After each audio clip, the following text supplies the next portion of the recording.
Hello, हाल ही में आपने सुना होगा कि राजू श्रीवास्तव जिम में वर्कआउट करते हुए उन्हें कार्डियक प्रॉब्लम हुई और उन्हें एम्स में भर्ती होना पड़ा और उनकी हालत काफ़ी सीरियस है। वैसे ही कन्नड़ के सुपरस्टार पुनीत राजकुमार को जिम करते वक्त कार्डियक प्रॉब्लम हुई और उनकी डेथ हो गई। पिछले साल सिद्धार्थ शुक्ला जो कि एक्सेसिवली जिम करते थे पर उनकी कार्डियक कॉज से डेथ हुई। वैसे ही रेमो डिसूजा जो कि बहुत ही जिम करते थे, उसके बावजूद उन्हें कार्डियक जो है अटैक आया और उसके बाद उनकी एंजियोप्लास्टी हुई। तो ऐसे बहुत से एग्जाम्पल्स हैं। ये तो सेलिब्रिटी की बात हुई। आपके आसपास भी आपने सुना होगा कि यंग एज में एक्सेसिव एक्सरसाइज करने के बावजूद भी उन लोगों को हार्ट अटैक आ जाता है या कार्डियक प्रॉब्लम हो जाती है। क्या कारण है कि 45 से लेकर 60 के बीच में कार्डियक कॉज से डेथ इंडिया में हो जाती है? क्या इसके लिए एक्सेसिव जिम करना या एक्सेसिव एक्सरसाइज करना जिम्मेदार है? बहुत ज़्यादा एक्सरसाइज दिल के लिए ठीक नहीं है। तो आइए जानते हैं इसी के बारे में आज की वीडियो में। मेरे जिज्ञासु दर्शकों, स्वागत है आपका हेल्थ ज्ञान बाय डॉक्टर बाथम में। एक्सेसिव एक्सरसाइज, तो सबसे पहले excess of everything is bad. ये हम सभी जानते हैं कि हर चीज़ की अति बुरी होती है। तो एक्सरसाइज में एक्सेस क्या है? क्योंकि अभी तक तो हम सुनते आए हैं कि एक्सरसाइज के बहुत से बेनिफिट्स होते हैं। डेफिनेटली एक्सरसाइज के बहुत से बेनिफिट्स हैं, पर वो मॉडरेट एक्सरसाइज के हैं। तो एक्सरसाइज को इंटेंसिटी के हिसाब से हम 4 कैटेगरी में डिवाइड कर सकते हैं। माइल्ड या उसे लाइट भी कहते हैं, second moderate, third vigorous exercise and fourth is high intensity exercise. तो किस आधार पे ये कैटेगराइजेशन किया गया है? तो ये जो कैटेगराइजेशन है हमने किया है मैक्सिमम हार्ट रेट के आधार पे। तो क्या होता है ये मैक्सिमम हार्ट रेट या टारगेट हार्ट रेट? जानते हैं इसके बारे में। आपकी जो भी एज है उसको जब ट्रू 20 में से माइनस करते हैं तो जो नंबर आता है वह होता है आपका maximum heart rate. For example, आपकी एज अगर 40 है तो 220 minus 40 that means 180 is your maximum heart rate. तो इस मैक्सिमम हार्ट रेट का परसेंटेज निकाला जाता है इस इंटेंसिटी ऑफ एक्सरसाइज जो हमने डिवाइड किया है उसमें। माइल्ड एक्सरसाइज में मैक्सिमम हार्ट रेट का 40 से लेके 55% तक जो है हार्ट रेट होना चाहिए। मॉडरेट एक्सरसाइज में 55 से लेके 70 तक हार्ट रेट होना चाहिए और विगरस एक्सरसाइज में 70 से 85 तक का heart rate maximum heart rate होना चाहिए। और अबो 85 जो आपके मैक्सिमम हार्ट रेट का अबो 85% है वह हाई इंटेंसिटी एक्सरसाइज में आता है। क्या होता है, जैसे जैसे इंटेंसिटी बढ़ती है आपका हार्ट रेट भी बढ़ता है और यही कारण है। इन सब कैटेगरी के बारे में अगर आप डिटेल में जानना चाहते हैं तो ये स्लाइड मैंने लगाई है जिसमें कि आप देख सकते हैं, जिसमें एक RPE भी लिखा हुआ है। तो ये RPE क्या है? ये है रेटिंग ऑफ परसीव्ड एक्सर्शन। मतलब जब आप एक्सरसाइज करते हैं तो जो एक्सर्शन होता है वो कितना एक्सर्शन है उसकी भी रेटिंग की जाती है और उसको भी इसमें कंसिडर किया जाता है।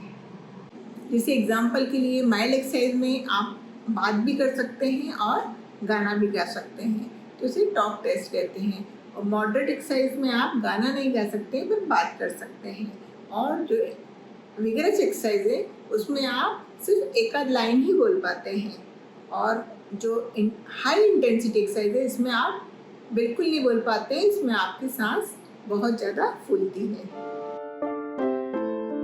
इंटेंस एक्सरसाइज का हार्ट पे क्या असर होता है? जब इंटेंस एक्सरसाइज लगातार की जाती है तब जो हार्ट है उस पर अपन चूँकि उसकी कैपेसिटी से बियॉन्ड जा रहे हैं तब उनकी मसल्स जो हैं उनमें वियर एंड टियर होता है। जब वो हील होती है तो वो स्कारिंग हो जाती है। और अगर यही जो है बार बार अपन उसको उसकी लिमिट से बियॉन्ड पुश करेंगे और रिपीटेडली होगा तब हार्ट मसल्स थिक हो जाएंगी, उसमें स्कारिंग हो जाएगी।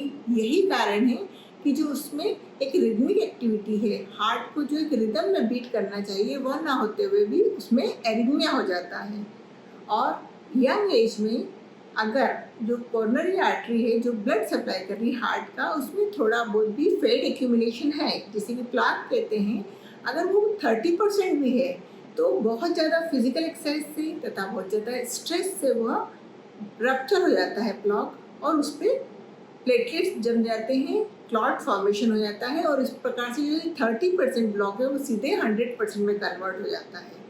और यही होता है जब आप इंटेंस एक्सरसाइज करते हैं। तो अदरवाइज जब जो प्लाक फॉर्मेशन है, मतलब जो फैट जमता है ब्लड वेसल में, वह धीरे धीरे बढ़ता है, तब वह ओल्ड एज में 30 से 40, 50, 60 ऐसे पहुंचता है। और 70% जब ब्लॉकेज होता है, तब अगर आप एक्सर्शन करते हैं, कोई एक्टिविटी करते हैं, तब आपको चेस्ट पेन पता लगता है। उससे पहले आपको पता नहीं लगता है। यही कारण है कि जो कोरोनरी आर्टरी का जो ये फैट है, ब्लॉक है, ये आपको पता नहीं लगता है, और जब वो रप्चर हो जाता है तो सीधे 100% हो जाता है, और वह हार्ट अटैक या कार्डियक अरेस्ट के रूप में सामने आता है। क्यों होता है यंग एज में ज़्यादा रप्चर? प्लाक का रप्चर यंग एज में ज़्यादा देखा गया है। कारण यंग एज में जो ये प्लाक है या जो ये फैट जमा हुआ है ब्लड वेसल के अंदर, कोरोनरी आर्टरी के अंदर, ये ज़्यादा रप्चर हो जाता है। कारण ये है कि उस पर थिन कैप होती है।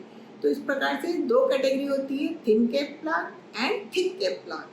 तो यह कैसे पता लगेगा कि थिन कैप है या थिक कैप? इसके लिए टेस्ट होती हैं जिन्हें कि OCT कहा जाता है, that means optical coherent tomography. तो यह जो कार्डियोलॉजिस्ट है, ये इनके द्वारा एडवाइस की जाती है, क्योंकि ये इन्वेजिव प्रोसीजर है। तो ये आप हर किसी में नहीं कर सकते हैं कि देख लें भाई कितना प्लॉक फॉर्मेशन हुआ है। जब उन्हें ऐसा लगेगा कि आप में इंडिकेटेड है, आपको करवाना चाहिए, तो ही ये टेस्ट कराई जाती है। और इसमें इंफ्रारेड रेज द्वारा देखा जाता है कि जो प्लाक बना है उसमें कितना फैट है, कितना कैल्शियम है, इसके रप्चर होने की क्या चांस है, और अगर रप्चर होगा तो इसको फेटल होने के कितने चांसेस हैं, ये सब भी उसके द्वारा पता लगता है। तो क्या सावधानी रखना चाहिए एक्सरसाइज के दौरान?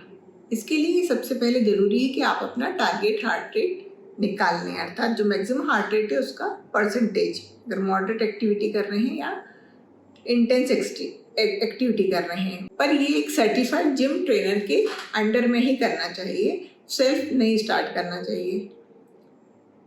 दूसरी बात कि आपको अपनी आफ्टर द एज ऑफ 30 आपको अपनी ब्लड शुगर तथा अपना ब्लड प्रेशर जरूर चेक करा लेना चाहिए, भले ही आपको कोई कंप्लेंट्स नहीं हो, क्योंकि कई बार इनकी सिम्टम्स नहीं होती हैं पर ये आप में हो सकते हैं। तीसरा, स्ट्रेसफुल लाइफ से दूर रहें, उसके लिए योगा, मेडिटेशन, है ना, नेचर के साथ जुड़ें, ये सब बहुत ज़रूरी है। प्रॉपर स्लीप लें और हेल्दी फूड खाएं।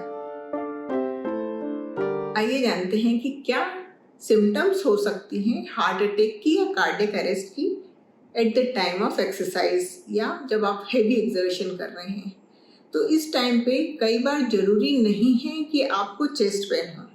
तो चेस्ट पेन होना बहुत ज़रूरी नहीं है, क्योंकि आप एक्सरसाइज करते रहते हैं, वैसे ही काफ़ी एंडोर्फिन्स रिलीज होते हैं जो कि पेन को पता नहीं लगने देते हैं। तो अगर छाती में भारीपन लगे, बेचैनी हो, घबराहट महसूस हो, सांस लेने में तकलीफ हो, तो आपको रुक जाना चाहिए, अटेंटिव हो जाना चाहिए। साथ ही साथ आपके आसपास लोगों को पता होना चाहिए कि ऐसी कोई सी भी सिम्टम्स हो जब आप अचानक से गिर गए हों, कोलैप्स हो गए हों, तो तुरंत उन्हें आपको एक फ्लैट सरफेस पे लेटा के पैर को ऊपर कर देना चाहिए। इससे कि 40% जो ब्लड है वो टूवर्ड्स ब्रेन चला जाता है, जिससे कि हार्ट को भी ब्लड मिलता है। अगर उसके बाद भी तकलीफ है और सांस नहीं चल रही है और एकदम से आप पूरी तरीके से अनकॉन्शियस हो गए हैं, तो वो देखें कि अगर हार्ट रेट भी नहीं है तो उन्हें CPR देना चाहिए और तुरंत डॉक्टर के पास ले जाना चाहिए। साथ ही साथ अगर चेस्ट पेन अगर वहाँ कंप्लेंट हुआ है तो ऐसे टाइम पे कुछ दवाइयाँ हैं जो हमेशा साथ में रखनी चाहिए और उनकी लोडिंग डोज जितनी जल्दी हो सके दे देना चाहिए। तो क्या है ये दवाइयाँ जो कि हमें तुरंत चेस्ट पेन के साथ दे देनी चाहिए। जैसे ही कोई चेस्ट पेन कंप्लेन करता है तो सबसे पहले आपको एस्प्रिन 325 मिलीग्राम की दे देनी चाहिए। तो इसे चबा के लेना है। अगर वह चबा के नहीं ले सकता है तो आप इसे डिज़ोल्व करके भी दे सकते हैं। इस सॉर्बिट्रेट तो इसके 5 मिलीग्राम टैबलेट होती है जो कि आपको सबलिंगुअली दी जाती है, दैट मीन्स जुबान के नीचे रखी जाती है। इसको आप 5 मिनट्स बाद वापस रिपीट कर सकते हैं, पर 10 मिलीग्राम से ज़्यादा नहीं देना चाहिए। दूसरी ड्रग है रोजुवास्टेटिन। ये 40 मिलीग्राम टैबलेट देना चाहिए, जिससे कि जो ब्लड क्लॉटिंग है वह नहीं होगी और इससे आपको इसमें रिलीफ मिलेगा। अमेरिकन हार्ट एसोसिएशन ने जो स्टडी किया है कि क्या होती हैं एक्सरसाइज जो कि आपके हार्ट को हेल्दी बनाती हैं, तो ये पाया है कि जो एक्सरसाइज है इसको स्प्रेड आउट करना चाहिए थ्रू आउट द डे, एक साथ ना करें, जिससे कि हार्ट पे बहुत ज़्यादा इसका जोर ना आए। तो यह हो सकती है 30 minutes for 5 days, that means 150 minutes per week. ये मॉडरेट एक्सरसाइज है। और या फिर अगर इंटेंस एक्सरसाइज करते हैं तो 25 मिनट्स फॉर 3 days, तो ये होती है 75 मिनट्स की पर वीक।